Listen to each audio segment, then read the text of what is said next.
30 minutes అయింది. నమస్తే. ఈరోజు న్యూస్ అనాలిసిస్లో ముందుగా వెలుగు పేపర్లో వచ్చిన వార్తలు చూద్దాం. వెలుగు పేపర్లో బ్యానర్ ఐటమ్గా అంటే దాదాపు అన్ని తెలుగు పత్రికల్లో, తెలంగాణ పత్రికల్లో కవిత గురించి హెడ్డింగ్ ఐటమ్స్ ఇచ్చినాయి. ఎమ్మెల్సీ కల్వకుంట్ల కవిత కేసీఆర్ కూతురు ఆ సంచలనమైన కామెంట్ చేశారు. దాంట్లో ప్రధానంగా బీఆర్ఎస్ పార్టీని బీజేపీలో విలీనం చేసే కుట్ర జరుగుతుంది, 101% ప్రయత్నం చేశారు విలీనం చేయడానికని. దాంతోపాటు నాకు నాయకుడు అంటూ ఉంటే ఒకడే, అది కేసీఆర్ తప్ప వేరే వాళ్ళు నాకు నాయకులు కాదు, వేరే వాళ్ళ కింద నేను పనిచేయను అని కేటీఆర్ని కార్నర్ చేసింది. ఇంకోటి, నా పైన కుట్ర జరుగుతుంది, నన్ను తండ్రి నుంచి వేరు చేసే కుట్ర జరుగుతుంది, ఎవరైతే ఈ కోవర్ట్లు ఉన్నారంటున్నారుగా కోవర్ట్లు ఎవరో అది నా మీదనే ముద్దరేసి నన్ను విషప్రచారం చేసే ప్రయత్నం చేస్తున్నారు. ఒక ఆడబిడ్డ పైన, అంటే ఆడబిడ్డ మీన్స్ కేటీఆర్కి ఆడబిడ్డ ఇది కదా, ఆడబిడ్డ పైన ఈ స్థాయిలో ప్రచారం చేయటం సబబేనా అని చెప్పి కూడా డైరెక్ట్గా ఒక విధంగా కేటీఆర్తోనే ఆమె పెట్టుకున్నట్టు ఉంది. ఇప్పుడు ఏం చేస్తాడు కేసీఆర్ చూడాలా. ఇది ఒక వార్త. బీజేపీలో బీఆర్ఎస్ విలీనానికి కుట్ర, మెర్జ్ చేసేందుకు 101% ప్రయత్నించారు, దాన్ని వ్యతిరేకించినందుకే రేవంత్ కోర్టు అంటూ నాపై ముద్ర వేశారు. బీఆర్ఎస్ ఎమ్మెల్సీ కవిత సంచలన వ్యాఖ్యలు. కోర్టులుంటే బయటకు పంపకుండా నాపై ఏడుపులేందుకు, ఇంటి ఆడబిడ్డనని కూడా చూడకుండా పెయిడ్ ఆర్టిస్టులతో బదనాయం చేస్తారా, నాకు నీతులు చెప్తున్న వాళ్ళు పార్టీ కోసం ఏం చేశారో చెప్పాలి, కేసీఆర్కు కమిషన్ నోటీసులు ఇస్తే వాళ్ళు ఎందుకు స్పంచలే, పోరాటాలు చేయకుండా ట్విట్టర్లో పోస్టులు పెడితే చాలా, ఇక్కడ పార్టీ ఉత్సవాలు మరిచి అమెరికాలో చేస్తున్నడేంది, నా తండ్రి నుంచి నన్ను విడదీసే కుట్రలు చేస్తున్నారు, నేను కాంగ్రెస్లో చేరుతాననే వార్తలు పూర్తిగా అబద్ధం, నాకు నల్లికుట్ర రాజకీయాలు తెలియదు, నేను నోరు విప్పితే బాగుండదు, కేసీఆర్ నాయకత్వంలోనే పనిచేస్తాను, వేరెవరు నాకు నాయకులు గారు నాయకత్వంలో పనిచేయను, కేటీఆర్ హరీష్ రావులే లక్ష్యంగా చిట్ చాట్లో కామెంట్లు చేసింది. ఇంతకంటే ఏం కావాలో. బీఆర్ఎస్ నుంచి నిజంగానే కవితని సస్పెండ్ చేయాలంటే, నిజంగానే బీఆర్ఎస్ ప్రజాస్వామ్య పార్టీ అయితే ఇంతకంటే పెద్దగా అవసరం లే. 101% బీజేపీలో విలీనం చేయడానికి ప్రయత్నం చేశారట బీఆర్ఎస్. అంటే కేసీఆర్ తప్పు చేసిండని ఆయన చెప్తుంది. బీఆర్ఎస్ విలీనం అంటే కేసీఆర్ తప్పు చేసినట్టు. ఇంకోటి, నల్లికుట్ర రాజకీయాలు నాకు చేయటం తెలియదు, ఇక్కడ మీరు ట్విట్టర్లో పోస్టులు పెడితే కాదు, ఉద్యమం చేయాలి, నాకంటే పార్టీకి నువ్వేం చేసినావో చెప్పని అన్నని అడుగుతుంది. అసలు నాకంటే నువ్వేం చేసినావు అని ఆయన అడగా, ఆయన నీకంటే నేనేం చేసినా అని చెప్పడం కాదు, కానీ మీరు ఎవరు ఏం చేయలే. అయినా కానీ మీరు ఈ తెలంగాణ పైన పడి మేసి ఎన్ని ఆస్తులు ఉన్నాయో తెలవనంత మేశారు. మళ్ళీ మీరు త్యాగాల గురించి, ఉద్యమాల గురించి చెప్పారు. త్యాగం చేసిన పార్టీ కోసం, తెలంగాణ కోసం పోరాటం చేసిన ఎవడు చేయలే పోరాటం. ఇప్పుడు బయటకు వద్ది మీ పోరాటాల కథ ఏందనేది. ఇన్ని రోజులు తెలంగాణ సమాజాన్ని మభ్యపెట్టారు. నేను చేసిన అంటే నేను చేసిన, నేను త్యాగం చేసిన అంటే నేను త్యాగం చేసిన, నేను పోరాటం చేసిన అని. అసలు పోరాటం చేసిన నాయకుల్ని ఏమన్నా తొంగలో దొక్కేశారు. అసలు ఉద్యమం చేసి, కుటుంబాలను త్యాగం చేసి, ఆస్తులను త్యాగం చేసి, అవమానాలని భరించి, కేసులు భరించిన వాళ్ళు ఎక్కడ పోయారో తెలియదు, గాలిలో కలిపారు వాళ్ళని. మీరు తండ్రి, బిడ్డ, కొడుకు, అల్లుడు, ఇంకో కొడుకు, ఇంకొకడన్నంటే వారసులు మొత్తం వచ్చి పంచుకున్నారు జిల్లాలు. ఇప్పుడు బయటకు వస్తుంది పంపకాలలో తేడా వచ్చేటప్పటికి, పవర్ పోయేటప్పటికి నువ్వేం చేసినావు అంటే నువ్వేం చేసినావు ఆమె అడుగుతుంది. నాకంటే నువ్వేమి ఎక్కువ ఏం చేసినావు అని చెప్పి, పోరాటాలు చేయకుండా ట్విట్టర్లోన ఇక్కడ పార్టీ ఉత్సవాలు మరిచి అని చెప్పి చెబుతుంది ఆమె. నాకు నీతులు చెప్పేటోళ్ళు పార్టీ కోసం ఏం చేశారో చెప్పాలంట. నీకు నీతులు చెప్పేటోళ్ళు పార్టీ కోసం ఏం చేశారు కానీ మీరు చేయలే, వాళ్ళు చేయలే, ఎవడు చేయలే. చేసింది తెలంగాణ ప్రజలు. 4 కోట్ల మంది తెలంగాణ ప్రజలు కేసీఆర్కి అభయం ఇచ్చి కేసీఆర్ని భుజాలపైన మోస్తే భుజాలు కాయలు కాసేటట్టు తెలంగాణ సమాజాన్ని మీరు మట్టిలో కలిపారు. తెలంగాణ సమాజాన్ని మోసం చేశారు. మొత్తం కుటుంబం బాగుపడదు తప్ప ఎవడు బాగుపడలే. మళ్ళీ ఇవాళ మీరు ఒకళ్ళకొకళ్ళు బయటకు వచ్చేటప్పుడు చెప్తున్నారు, రేపు ఆయన వస్తాడు, నేనేం చేసినా నువ్వేం చేసినావు అని ఆయన చెప్తాడు. మొత్తానికైతే అసలు నిజాలు ఇప్పుడు బయటకు వస్తున్నాయి. నిజంగానే బీఆర్ఎస్ ప్రజాస్వామ్యయుతంగా ఉన్న పార్టీ అయితే, ప్రజాస్వామ్యంతో నడిచే పార్టీ అయితే ఇవాళ హరీష్ రావు మన కవిత అండ్ కేటీఆర్ ఇద్దరిని సస్పెండ్ చేయాలి. ఆయన కోర్టులో ఉన్నారు కేసీఆర్ చుట్టూ, అది కూడా రేవంత్ రెడ్డి పెట్టిండి అంటుండు. దానికి ఆయన సస్పెండ్ చేయొచ్చు. కవిత అయితే ఎన్ని మాట్లాడాలో అన్ని మాట్లాడింది. బీజేపీలో మెర్జీ కానించి మొదలు పెడితే దెయ్యాలు, దేవుళ్ళు అన్నీ చెప్పింది. ఆమెను కూడా సస్పెండ్ చేయొచ్చు. ఎందుకు చేయరంటే కొడుకు, బిడ్డ కాబట్టి. వాళ్ళకి వేరే రాజ్యాంగం ఉంది పార్టీలో వాళ్ళకి వేరే బైలా ఉందన్నట్టు. ఆ బైలా ప్రకారం నా కొడుకు కానీ, నా బిడ్డకు కానీ, నా మనవడికి కానీ, నా అల్లుడికి ఏదన్నా జరిగితే పార్టీలో సస్పెండ్ చేయడానికి లేదు, వాళ్ళకి వేరే ప్రొవిజన్స్ ఉన్నాయని చెప్పినట్టుంది. అది ఎట్లా పార్టీ అయితే మరి ఆమె చెబుతుంది. కానీ మరి ఇందులో నిజంగానే బీజేపీలో మెర్జ్ చేసే కుట్ర జరిగిందా, కావాలని ఏమనేమో ప్రొటెక్ట్ చేసుకోవడానికి ఆ మాట చెబుతుందా, నిజంగానే కేసీఆర్ ఆ పద్ధతి ఉందా, అంటే అంత ఈజీ కాదు. మరి కేసీఆర్ నిజంగా మెర్జీ కోసం పోతే బీజేపీ నమ్మలేదా? నువ్వు మెర్జీ చేసేది మేమే, అసలు బీజేపీ క్యాప్చర్ చేస్తుంది తెలంగాణ అని చెప్పుకునే ప్రయత్నం వాళ్ళు చేశారు. ఎందుకంటే గతంలో కూడా తెలంగాణ ఇచ్చినప్పుడు కాంగ్రెస్లో నేను మెర్జీ చేస్తా అన్నాడు. అప్పుడు వాళ్ళకి హ్యాండ్ ఇచ్చిండు. మళ్ళీ ఇప్పుడు ఆ హ్యాండ్ ఇచ్చింది గుర్తుంది కాబట్టి నీతోనే వద్దురా నాయన, నువ్వు అట్లే ఉండు, మేము ఏందో మేము చూసుకుంటాం అని చెప్పారా? మరి బీజేపీలో మెర్జ్ చేసే అంత ప్రయత్నం ఏంది? ఎందుకంటే 39 సీట్లు వచ్చినాయి, మామూలుగా ఏం రాలే. బీఆర్ఎస్ కూడా ఎంపీ స్థానాలు పోయి ఉండొచ్చు, కానీ 39 సీట్లు వచ్చినాయి. ఏట కూడా క్యాడర్ ఉంది. అంత మరీ వరస్ట్ కేసులో లేదు కాదు, బీజేపీలో మెర్జ్ చేయాల్సినంత వరస్ట్ కేసులు లేదు. మరి ఎందుకు చెబుతుంది కవిత? దాంట్లో ఏం జరిగింది? మరి కాళేశ్వరం కేసు, ఈ అక్రమ సంపాదన అంతా బయటికి తీస్తామని ఏమైనా బెదిరించారా? భయానికి పోయారా? మొత్తానికి అయితే ఏదో జరిగింది. నిప్పు లేనిదైతే పొగ రాదు. నిప్పు ఉంది, పొగ ఉంది. ఆ నిప్పుకి పొగకి కేసీఆర్ సమానం చెప్పాలి. ఎందుకంటే బయట వాళ్ళు అంటే ఏదో చెప్తారు, ఉట్టినే కొట్టి పారేస్తారు. కేసీఆర్ స్వయాన బిడ్డ, మీ పార్టీ ఎమ్మెల్సీ, ఆమె చెప్పింది, నిప్పు లాంటి నిజాలను చెప్పింది. ఆ నిప్పు పొగ కథ ఏందో చెప్పాలా. ఇది నా పార్టీ, నా హక్కు, నాకు హక్కు ఉంది అంటుంది. కోర్టులు ఉన్నారంటే నాపై పడి ఏడ్చుడేంది? ముందు ఆ కోర్టులను బయట పెట్టండి. ఇది నా పార్టీ, నాకు హక్కు ఉంది, నా నాయకుడు కేసీఆర్, ఆయన నాయకత్వంలో నేను పనిచేస్తా, ఇతర నాయకత్వంలో పనిచేయను, పార్టీ నుంచి నన్ను బయటకు పంపే దమ్ము ఎవరికి ఉంది? తప్పు చేయనప్పుడు నన్ను ఎందుకు భయపడాలి? నేను ఎందుకు భయపడాలి? ఎవరికి తలవంచా? నాకు ఎలాంటి కన్ఫ్యూజన్ లేదు, పూర్తి క్లారిటీతో ఉన్నా. ఇది నా పార్టీ అంటున్నాము. ఉట్టిగా ఈటెల రాజేందర్ గారు గులాబీ పార్టీకి, గులాబీ జెండాకి ఓనర్లు ప్రజలే అన్నాడు. ప్రజలే అన్నాడు అంతే, ఎవరు అనలే. నేను కూడా అనలే, ఆయన స్వయంగా మేమే అన్నాడు. అన్నందుకే బర్తరఫ్ సస్పెండ్. ఏమో డైరెక్ట్గా ఇది నా పార్టీ, నా హక్కు, ఎవడు నన్ను సస్పెండ్ చేసేదని సవాల్ ఇచ్చింది కేటీఆర్కి. మరి ఏ సస్పెండ్ చేయరు? ఇదేనా మీ నీతి? ఇదే రాజకీయ పార్టీ, ప్రజాస్వామ్య పార్టీ అనేది? కవిత చెప్పింది నిజమే అంటుండు ఎమ్మెల్యే రాజాసింగ్. ఆమె నిప్పు పెడితే పొగ వచ్చింది కూడా కరెక్టే, నిప్పు లేకుండా పొగ ఎట్టొద్ది, నిప్పు ఉన్న మాట వస్తే పొగ కరెక్టే అని బీజేపీ ఎమ్మెల్యే చెబుతుంటే కవిత చెప్పింది నిజమే. పెద్ద ప్యాకేజ్ ఇస్తే మా వాళ్ళు కూడా బీఆర్ఎస్తో కలిసిపోతారు. బీజేపీ ఎమ్మెల్యే రాజాసింగ్ బీజేపీలో ఏ అభ్యర్థులు ఎక్కడ నిలబడాలో వాళ్ళే డిసైడ్ చేస్తారు. ప్రతి ఎన్నికల్లో బీజేపీ వాళ్ళు కుమ్మక్కయ్యారు. ఈ విషయం ఎవరైనా చెబితే సస్పెండ్ చేస్తారని కామెంటు. కథం. ప్రతి ఎన్నికల్లో బీఆర్ఎస్తో బీజేపీ వాళ్ళు కుమ్మక్క అవుతున్నారు. ఇప్పటిదాకా బీఆర్ఎస్ వాళ్ళు ఏం చెప్పేది? బీజేపీ కాంగ్రెస్ ఢిల్లీలోనే కొట్లాడితే గల్లీలో ఒకటే, లేదా గల్లీలో కొట్లాడితే ఢిల్లీలో ఒకటే అని కాంగ్రెస్ వాళ్ళు చెప్పేది. అదే బీఆర్ఎస్ వాళ్ళు చెప్పేది. కాంగ్రెస్ వాళ్ళు ఏం చెప్పేది? బీజేపీ బీఆర్ఎస్ ఒకటే అని చెప్పేది. బీజేపీ వాళ్ళు ఏం చెప్పేది? కాంగ్రెస్ బీఆర్ఎస్ ఒకటే అని చెప్పేది. ఇప్పుడు కొంత క్లారిటీ వస్తున్నట్టుంది, మసకబారుతున్నాయి అన్నీ.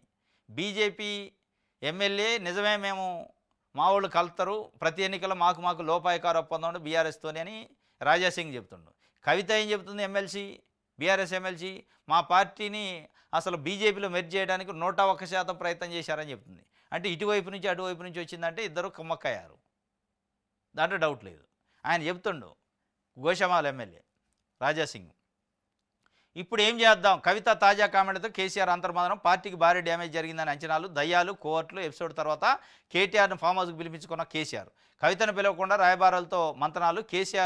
కేటీఆర్ని పిలిచినట్టే కవితను కూడా పిలిస్తే బాగుండేదంటారు నేతలు. తన తండ్రి నుంచి పిలుపు రాకపోవడంతో ఆమె మనస్తాపం చెందారని చర్చ. కవిత తాజా వ్యాఖ్యలతో బీఆర్ఎస్లో మరింత ఇటు. ఇప్పుడు ఏం చేద్దామంటే సస్పెండ్ చేయాలి, ఇద్దరు చేయాలి, ఒకళ్ళని కాదు. కవితని ఒకళ్ళని చేస్తే అమ్ముకుంటుందా? మొత్తం బట్టలు ఇప్పిద్ది, మీ అందరి బట్టలు ఇప్పి చెప్పిద్ది, మీరు సంపాదించిన మీ దొంగ కథలు అన్నీ బయట పెట్టింది. కాబట్టి ఇప్పుడు ఆయన భయం వల్ల ఏంటంటే కేసీఆర్ ఇన్ని రోజులు తాత్సారం చేయడం మొండి మనిషి. ఆయన కూడా ఉట్టినే ఇటు తుంచి అవతలేస్తారు, కానీ తుంచి అవతలేసినట్టు ఉండదు కదా. తుంచి అవతలేసాక చాలా ఉంటాయి పరిణామాలు. కొడుకుని తండ్రిని మొత్తాన్ని రఫ్ ఆడిచ్చింది కాబట్టి భయపడతాడు. ఇప్పుడు ఏం చేద్దామంటే సస్పెండ్ చేయాలి, ఇద్దరిని చేయాలి. కొడుకుని బిడ్డని ఇద్దరిని చేస్తే జిడ్డు వదిలిపోద్ది. ఇక హరీష్ రావుని చేయండి, ఏదైనా ఉంటే మీరు ప్రమోటు, అప్పుడు సెట్ అయ్యిద్ది అంత వ్యవస్థ. ఇక వేరే ఏది చేసినా దెబ్బే. ఇప్పుడు మీరు కేటీఆర్ని ప్రమోట్ చేసి ఏమైనా సస్పెండ్ చేసినా ఆమెకోదు, మొత్తం బండారం అంతా బయటపెట్టింది. అక్రమాస్తులు ఎన్నెన్ని వేల కోట్లు ఎక్కడెక్కడ తిన్నారు, ఏం కథ, ఎల్ఎన్టీ ఏంది, లేదా మెగా కృష్ణారెడ్డి ఏంది, కాళేశ్వరం ఏంది, మేడిగడ్డ ఏంది, మొత్తం వస్తాయి బయటికి. ఈ జ్యుడిషియల్ కమిషన్ కన్నా వచ్చిన రాలేదు, కానీ ఆమెతో మొత్తం వస్తాయి బయటికి. కవిత దెబ్బకు రెండు పార్టీలు విలువలవుతున్నాయట. అటు బీఆర్ఎస్లో ఇటు బీజేపీలో తీవ్ర దుమారం. బీజేపీలో బీఆర్ఎస్ విలీనానికి కుట్రలు జరిగాయన్న కవిత ఆ వ్యాఖ్యలను సమర్థించిన బీజేపీ ఎమ్మెల్యే రాజసింగ్ తమ వాళ్ళు అమ్ముడుపోతారంటూ కామెంట్స్. తల్ల పట్టుకుంటున్న రెండు పార్టీల నేతలు కేడర్కి ఏం సమాధానం చెప్పాలో తెలియక ఆగమాగం. ఇక ఇప్పుడు లోపల ఒకటి దొంగ శకలు చేస్తే ఇవే ఉంటాయి. మరి బయటకు ఒకటి లోపల ఒకటి చేస్తే ఇక తల్ల పట్టుకోకపోతే ఏంది ఇది? రైట్. కాంగ్రెస్లో కమిటీలు వేశారట. క్రమశిక్షణా సంఘం చైర్మన్గా మల్లు రవి 15 మంది సీనియర్లతో తొలిసారి అడ్వైజరీ కమిటీ. మొత్తానికి జానారెడ్డి కాడ నుంచి జగ్గారెడ్డి దాకా అందరిని పీకి పక్కన పెట్టారు. పొలిటికల్ అఫైర్స్ కమిటీలో వీళ్ళు ఉన్నారు. జానారెడ్డి, మధు యాష్కి గౌడు, జగ్గారెడ్డి, సీనియర్ నాయకులు హనుమంతరావు వీళ్ళందరినీ తీసేశారు. తీసేసేది అడ్వైజరీ కమిటీ అని పెట్టారు, అందులో పెట్టారు. మెయిన్ కమిటీలు తీసేసి ఆల్ పార్టీ పంచాయతీ అట. అన్ని పార్టీల పంచాయతీ ఉంది. వాస్తవం ఇది. ఇప్పుడు కాంగ్రెస్ వాళ్ళేం పీసీసీ కమిటీని మొత్తం కార్యనిర్వాహక కమిటీని అనౌన్స్ చేయలేక వాళ్ళు చచ్చిపోతున్నారు. బీజేపీ వాళ్ళే అధ్యక్షుడిని పెట్టుకోలేని పరిస్థితులు వాళ్ళు ఉన్నారు. ఇక బీఆర్ఎస్ పరిస్థితి కాకులు చింపరిస్తరాకలేక అయింది. ఇక 3 పార్టీల కథ అట్టే ఉంది. ఇక అంత ఇంత కమ్యూనిస్టు వాళ్ళే సపోర్ట్ చేయకుండా ఉన్నట్టు అనిపిస్తుంది. వచ్చే నెలలో స్థానిక ఎన్నికల నోటిఫికేషన్ అట. ఆగస్టులోపు ఎలక్షన్స్ పూర్తి చేస్తాం. ఉమ్మడి పాలమూరు జిల్లా ఎమ్మెల్యేలకు సూచనప్రాయంగా వెల్లడించినట ముఖ్యమంత్రి. వచ్చే నెల అంటే జూన్లో స్థానిక సంస్థల ఎన్నికల నోటిఫికేషన్ ఉంటుందట. దాని తర్వాత ఆగస్టులోపు పూర్తి చేస్తారట. పిఐసి నుంచి సీనియర్లు అవుట్. పొలిటికల్ అఫైర్స్ కమిటీలో పలువురు ప్రముఖులకు చోటు దక్కలేదు. ఇందులో సీనియర్ జానారెడ్డి, హనుమంతరావు, మధు యాష్కి గౌడ్, గీతారెడ్డి, జగ్గారెడ్డి పేర్లు పరిగణలోకి తీసుకోలేదు. ఎంపీలకు కూడా పిఎస్సిలో చోటు కల్పించలేదు. ఇది పిఎస్సిలో చోటు కల్పించలే. కొత్త వాళ్ళు వచ్చారు. అంత మంత్రులు మొత్తం ఉన్నారట. వీళ్ళందరినీ అడ్వైజరీ కమిటీలో పడేశారు తీసిపోయి. ఇప్పుడు క్రమశిక్షణ కమిటీ చైర్మన్గా ఏదో కోదండరామరెడ్డి ఉండేది. ఇప్పుడు ఆ ప్లేస్లో మల్లురావు వచ్చిండు. రైట్. ఇగో చిట్ చాట్లో మాట్లాడితే సోకాజ్ ఎలా ఇస్తాం? కవితలో ఇంత ఆవేదన ఇప్పుడే చూసా. ఆమెను కలిసి మాట్లాడే ప్రయత్నం చేస్తా. రాజకీయాల్లో ప్రకంపనల సహజం. మాజీ ఎంపీ బోయినపల్లి వినోద్ కుమార్ చెబుతుండు. చిట్ చాట్లో మాట్లాడితే సోకాజ్ ఎలా ఇస్తామంటే అది ఏం మాట్లాడినోని బర్తరఫ్ చేతురు కదా. ఏం మాట్లాడని తాటికొండరాజు అని బర్తరఫ్ చేసి అవతల పడేతురి. ఇక్కడికి వచ్చిన చిట్ చాట్లోనేగా మాట్లాడింది. ఇప్పుడే ఎట్లా అంటే ఏం మాట్లాడిన ఈటల రాజేందర్ని సస్పెండ్ చేతురి, బర్తరఫ్ చేతురి. మరి అక్కడ చిట్ చాట్ కూడా లేదు కదా. ఈ నీతి ఉండాలి కొద్దిగా. మరీ ఇంత కుటుంబ పార్టీలా?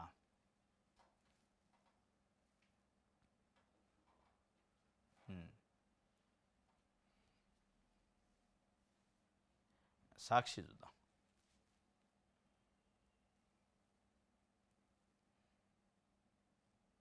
కాంగ్రెస్ మునిగేనావా, నేనెందుకు చేరతా? ఆ పార్టీతో సంప్రదింపులనే ప్రచారం శుద్ధాబద్ధం. నా తండ్రి నుంచి నన్ను విడదీసే కుట్రలు జరుగుతున్నాయి. పార్టీకి కుటుంబానికి దూరం చేసేందుకు ప్రయత్నాలు. బీఆర్ఎస్ ఎమ్మెల్సీ కల్వకుంట్ల కవిత ఘాటు వ్యాఖ్యలు చేశారు. ఈ ఘాటేందో, మోటేందో, మాటేందో ఇదంతా తర్వాత తెలుస్తుంది. కాంగ్రెస్ మునిగేనావాట. మరి కాంగ్రెస్ మునిగేనావా నేనెందుకు చేరతా అంటుంది. కొద్దిసేపు లెటర్లు రాస్తుంది, దేయాలు ఉండరంటది. బీజేపీలో విలీనం చేయడానికి ప్రయత్నం చేశారు. మరి ఏది నిజం, ఏది అబద్ధం? మరి కాంగ్రెస్ మునిగేనావా, మరి బీజేపీలో చేరతారా మీరు కూడా? కాంగ్రెస్ ఏం మునిగేనావా అంటారు. బీఆర్ఎస్లోనే దేయాలు ఉండరటి. బీజేపీ ఏమో మరి అసలు విలీనం చేయడానికి వాళ్ళు ఓకే అంటే నేనే అబ్జెక్షన్ చెప్పినట్టు. మరి ఏ పార్టీ మీది? మీరు ఏ పార్టీలో జాయిన్ అవుతారు? సొంతంగా పార్టీ పెడతారా అనేది ఇక తెలవాలి. మరి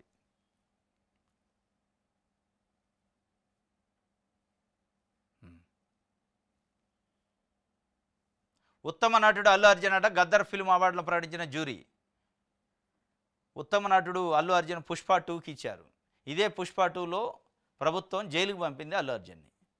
ఈయన పోయి ఆడ చేతులు ఊపటం వలన ఆడ ఒక మనిషి చనిపోయింది, ఇంకొక మనిషి శవ బతుకుల్లో ఉండు తొక్కేసలాడ జరిగింది అని చెప్పి జైలుకు కూడా పంపారు. జైలుకు పంపితే వాళ్ళ బెయిల్ వచ్చిందనుకో పొద్దునే వచ్చిండు రిటర్న్. దానిపైన ముఖ్యమంత్రి స్థాయిలో ప్రెస్ మీట్ పెట్టిండు. పోలీస్ కమిషనర్ స్థాయిలో ప్రెస్ మీట్ పెట్టారు. వీడియోలు, విజువల్స్ అన్నీ రిలీజ్ చేశారు. చాలా తతంగా నడిచింది. మరి ఏమైందో కానీ ఇప్పుడు ఉత్తమ నటుడు అవార్డు వచ్చింది. ఉత్తమ నటుడు సినిమాలో నటన చేసినందుకు అవార్డు వచ్చింది. మరి అక్కడ సంధ్యా థియేటర్ ముందు చేసిన దానికి ఏంది మరి అది చూడలేదట్టుంది. ఆ క్రైటీరియా చూడనట్టుంది. ఇష్యూ జనరల్గా ఆ ఇష్యూ ఉంది. ఒక బ్యాడ్ జరిగింది, చనిపోయారు, ఒక మనిషి చనిపోయాడు, దానికి కారణమని ఆయన పైన జైల్లో పెట్టారు, ఆయన కేసు పెట్టారు, జైలుకు పంపారు. ఇవన్నీ జరిగాక మళ్ళీ అదే నటుడికి ఉత్తమ నటుడు అని అవార్డు ఇస్తే నటనకి ఉత్తమమా లేకపోతే చేతులు ఊపినందుకు ఉత్తమమా, దేనికి ఉత్తమం అనేది ఇక్కడ కొంత ప్రజల్లో సంశయం ఉంది. ఇట్లా ఎట్లా చేస్తారు?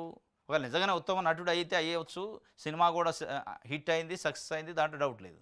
లేదు అరెస్ట్ చేసిన జైలుకి పంపిన కాబట్టి ఆ కోపం చల్లార్చడానికి అవార్డు ప్రకటించారా? అర్హత ఉంది, సినిమాకి ఆయనకి అర్హత ఉంది అవార్డుకి, దాంట్లో డౌట్ లేదు. కానీ ఒక ప్రత్యేకమైన పరిస్థితి వచ్చింది కదా, తొక్కీసలాట జరిగి ఒక మనిషి చనిపోయింది, ఒక మహిళ. వాళ్ళ కొడుకు ఇవాళ కూడా ఇంకా సాగు బతుకుల్లో ఉండు. మరి అట్లాంటి సందర్భంలో మళ్ళీ అదే ఇస్తే చనిపోయిన మా ఆత్మకి ఏం శాంతి ఉంటుంది, లేదంటే మీరు పెట్టిన కేసుకి ఏం అర్థం ఉంటుంది అనేది కూడా ఒక పాయింట్. కానీ ఉత్తమ నటుడిగా అయితే ఇచ్చారు అల్లు అర్జున్కి.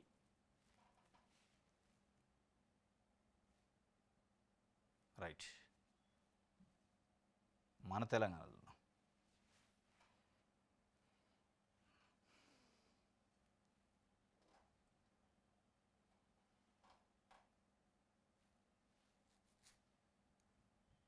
కింగ్ కర్తవ్యం అంటే ఏం చేయాలి ఇప్పుడు అని ఆలోచిస్తే ఏం చేస్తారు, ఇక సస్పెండ్ చేసి పడేయాలి.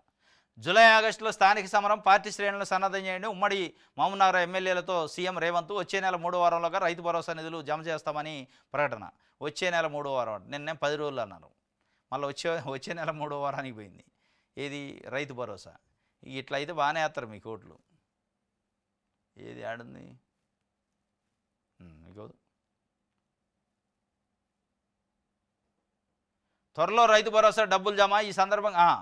ఈ సందర్భంగా సీఎం రేవంత్ రెడ్డి మాట్లాడుతూ అభివృద్ధి సంక్షేమ పథకాలను ప్రజల్లోకి మరింతగా తీసుకెళ్లాలని ఎమ్మెల్యేలకు సూచించారు. పెండింగ్ ప్రాజెక్టులు, ఎత్తిపోతల పనులను పూర్తి చేసేందుకు చర్యలు చేపడతామని ముఖ్యమంత్రి పేర్కొన్నారు. మహబూబ్నగర్ జిల్లాకు మంజూరైన ట్రిపుల్ ఐటీని అంతర్జాతీయ ప్రమాణాలతో నిర్మిద్దామని, జూన్ 1 లేదా 2వ వారంలోపు క్యాంపస్ నిర్మాణానికి శంకుస్థాపన చేద్దామని ముఖ్యమంత్రి ఎమ్మెల్యేలు తెలిపారు. సాధ్యమైన త్వరగా 4 ఎకరాల లోపు పొలం ఉన్న రైతులకు రైతు భరోసా డబ్బులను వారి ఖాతాల్లో వేసి మిగతా 4 ఎకరాలకు పైబడి ఉన్న రైతులకు జూన్ 2 లేదా 3 వారంలోపు రైతు భరోసా డబ్బులు వేసేందుకు చర్యలు తీసుకుంటారు. ఓహో, ఇంకా 4 ఎకరాల లోపు వాళ్ళకైనా మీరు చేసేది? ఇంకా 4 ఎకరాలు కూడా కాదు. నిన్న 10 రోజులు అందరికి పడతాయి అన్నారు. ఇప్పుడు జూన్ 2వ వారం అంటే మళ్ళీ ఇంకో నెల పోయింది. జూన్ 2 కానీ 3వ వారం అట 10 ఎకరాల లోపు వాళ్ళకి రైతు భరోసా. ఇక అది వేసి మీకు ఓట్లు వేసి మిమ్మల్ని నమ్మే. మరి జూన్ 2వ 3వ వారంలో మరి అవి పడాలి, ఇంకో రైతు భరోసా పడాలి, ఇంకో సీజన్ వానాకాలాన్ని. అవి వేస్తారా? అవి వేస్తే పడతాయి. మళ్ళీ అవి వేయకుండా నేను ఎప్పుడో వేస్తాయి ఓట్లు వేసుకున్నాక మర్చిపోతా అంటే ఓడు పట్టించుకోడు మిమ్మల్ని. రైట్. ఆంధ్రజ్యోతి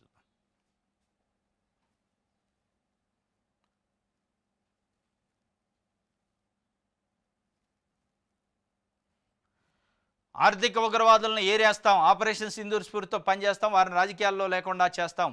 వైనాట్లు, గొడ్డల పోట్లు మన రాజకీయం కాదు. పాలన ఎలా ఉండాలనేందుకు టీడీపీ కేస్ స్టడీ. ప్రజా తీర్పుపై వైసీపీకి ఇంకా అర్థం కాలేదు. మహానాడు ముగింపు సభలో ఏపీ సీఎం చంద్రబాబు ఆర్థిక ఉగ్రవాదులను ఏరి పారేస్తారు చంద్రబాబు నాయుడు గారు. వేస్తే వేయండి, కానీ ఆపరేషన్ సింధూర్తో దీన్ని పోల్చడం ఇంతకంటే దౌర్భాగ్యం ఇంకోటి ఉండదు. ఆపరేషన్ సింధూర్ ఎక్కడ, ఆగ్రహిత ఇది క్లీన్ పొలిటీషియన్స్ అట, ఆర్థిక ఉగ్రవాదాన్ని ఏరేయటం ఎక్కడ? ఈ రెండు పొంతనుందా? ఈ దేశంలో ఏ రాజకీయ పార్టీ నాయకుడైనా నిజంగానే ప్రజాసేవకు వచ్చే నాయకుడు కూడా ఉండా? నాకు తెలిసి చాలా తక్కువ మంది ఏళ్ల మీద లెక్క పెట్టచ్చు. మీరు ఆర్థిక ఉగ్రవాదాన్ని ఏరిపారేస్తారు. నిజంగానే ఆర్థిక ఉగ్రవాదాన్ని ఏరిపారేయాలంటే ఆంధ్రప్రదేశ్లో ఇప్పుడు అసెంబ్లీలో ఉన్న వాళ్ళంతా జైల్లో ఉండాలి, ఇంక్లూడింగ్ చంద్రబాబు నాయుడు. అసెంబ్లీలో ఉండరు వాళ్ళు, జైల్లో ఉండాలి. మరి నిజంగానే ఆర్థిక ఉగ్రవాదాన్ని ఏరిపారేయాలి. ఆపరేషన్ సింధూర్తో మీరు పోలిస్తే ఆపరేషన్ సింధూర్ ఎక్కడ, అక్కడ ఉన్న త్యాగాలేంది, అక్కడున్న కమిట్మెంట్ ఏంది, ఇక్కడున్న కమిట్మెంట్ ఏంది? ఏమన్నా పోలిక ఉందా? ఆర్థిక ఉగ్రవాదాన్ని రాజకీయ నాయకులు ఏరిపారేయారు, అది ఉత్తి మాట, అది అబద్ధం. అది నిజంగానే ఏరిపారేయాలంటే చంద్రబాబు నాయుడు గారి కాడి నుంచి స్టార్ట్ కావాలా. ఆయన వెంకటేశ్వర యూనివర్సిటీ నుంచి పీజీ చేసి బయటకు వచ్చినప్పటి నుంచి ఈ రోజు వరకు రాజకీయాలు, ఎప్పుడు వ్యాపారం చేయాలి. ఎక్కడి నుంచి వచ్చినాయి డబ్బులు? మరి 1000 కోట్లు. అది చెప్పాలి ముందు. నేను ప్రతి సంవత్సరం నా ఆస్తులను బయట పెడతా అంటున్నారు. బయట పెట్టండి, పెడుతున్నారు కరెక్టే. అవి ఎక్కడి నుంచి వచ్చినాయో కూడా బయట పెట్టాలి. మీ ఆస్తులను బయట పెట్టారు కరెక్టే, ఆ ఆస్తులకు సోర్స్ ఏంది, ఏ వనరుల నుంచి మీకు వచ్చినాయి, ఎక్కడ వ్యాపారాలు చేశారు అంటే మా కుటుంబ సభ్యులు వ్యాపారం చేశారంటారు. కుటుంబ సభ్యులు వ్యాపారాలు చేస్తున్నారు. 2 ఎకరాలున్న రైతు వ్యాపారాలు చేస్తే 1000 కోట్లు సంపాదించారు. మరి మిగతా వాళ్ళు ఎందుకు సంపాదించట్లా? ఆ 2 ఎకరాల నుంచి 1000 కోట్లు సంపాదించే సూత్రం మీ దగ్గరే ఉందా? అది చెప్తే ఆర్థిక ఉగ్రవాదులను ఏర్పారేయటం స్టార్ట్ అయినట్టు. అక్కడి నుంచి స్టార్ట్ కావాలా. అది జగన్మోహన్ రెడ్డి, చంద్రబాబు నాయుడు, లేదా పవన్ కళ్యాణా లేదా ఇంకో బీజేపీ నాయకుల ఎవరు కూడా నాకు తెలిసి ఆర్థిక ఉగ్రవాదమో లేదా ఆర్థిక మూలాలు నిజంగానే రాజకీయాల కోసమే ప్రజాసేవ కోసం చేస్తున్నాం అని చెప్తే తప్పు. అది ఎత్తేత్తమో ఏరిపారేత్తం అంటే అది ఉట్టి తప్పు. దాన్ని ఆపరేషన్ సింధూర్తో పోల్చమాకుండా దయచేసి. ఆపరేషన్ సింధూర్ వేరు, అది ఒక యజ్ఞం, అది దేశం కోసం ప్రాణాలను త్యాగం చేసే యజ్ఞం. అది దాన్ని మీరు పోల్చితే రాజకీయ నాయకులు అంతకంటే సిగ్గుచేటు ఉండదు. ఆయన నిన్న మహానాడులో కడపలో చెప్పండి చంద్రబాబు నాయుడు గారు, ఆర్థిక ఉగ్రవాదాన్ని ఏరిపారేస్తా, క్లీన్ రాజకీయాల పొలిటీషియన్స్ని పొలిటికల్లో క్లీన్ చేస్తారట అంతా. ఈనాడు చూద్దాం.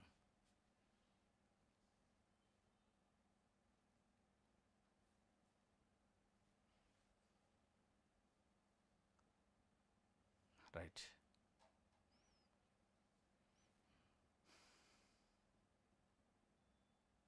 ఇది ఈనాడుకి సంబంధించి.